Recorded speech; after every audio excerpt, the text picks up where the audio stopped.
Today, member states of the ECOWAS and the UMOA are coming together to harmonize their strategies and norms in the transport sector.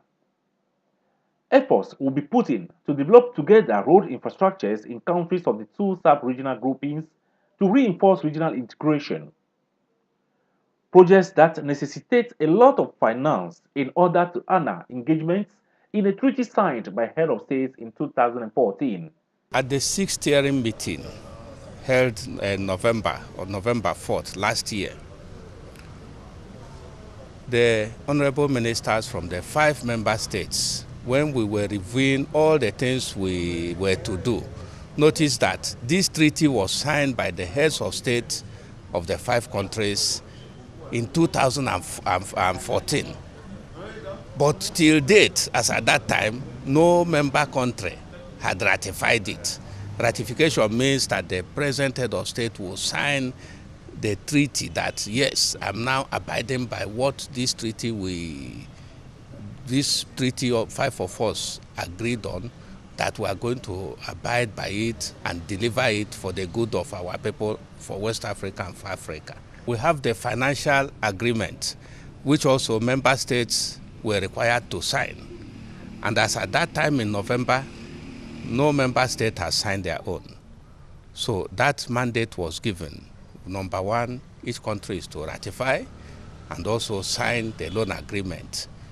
Then the meeting also agreed that they will set up a project implementation unit where there will be nominees from each of the 5 countries, and these people will be based in Abidjan to evaluate the results of the study on a day-to-day basis. Technically, roads linking countries of the ECOWAS and UMOA zones will be rehabilitated to accommodate more vehicles in order to promote inter-country free movement of goods and services.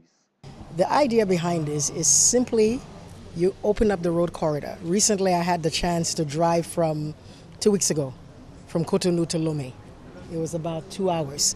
So a construction like this, because if you're trying to go from Cote d'Ivoire to Lagos right now, you do not have necessarily a continuous road. This will improve the road corridor. This road is intended to have 2 lanes, 2 corridors, 3 lanes on either side. So those countries where we don't have the connectivity, this road basically opens up the connectivity, opens up the road. In areas where you have some roads but it's not up to a standard of 2 corridors by 3 lanes, it will expand it, design and expand it to that. You also open up trade, because if you can now go from Togo and go to Nigeria, you open up commerce between Togo and Nigeria.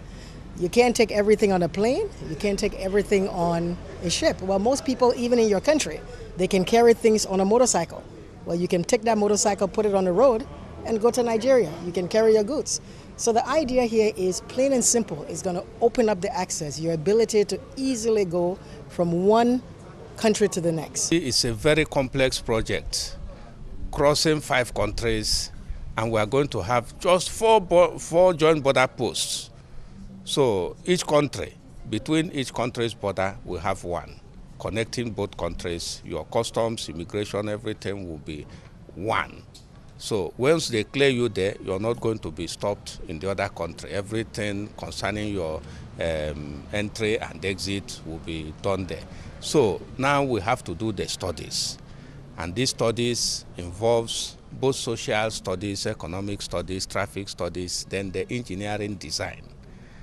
So you can see what your minister said today, that you're having challenge, even where the road was to pass, we're having challenge of erosion, ocean movement. So we have to relocate and move inland. Minister Nyofam of Roads and Transport chaired the steering committee meeting held in Lomé this week, and in his opening address, he thanked participants, asking them to come out with important decisions for the development of our 2 sub-regional groupings and for their integration.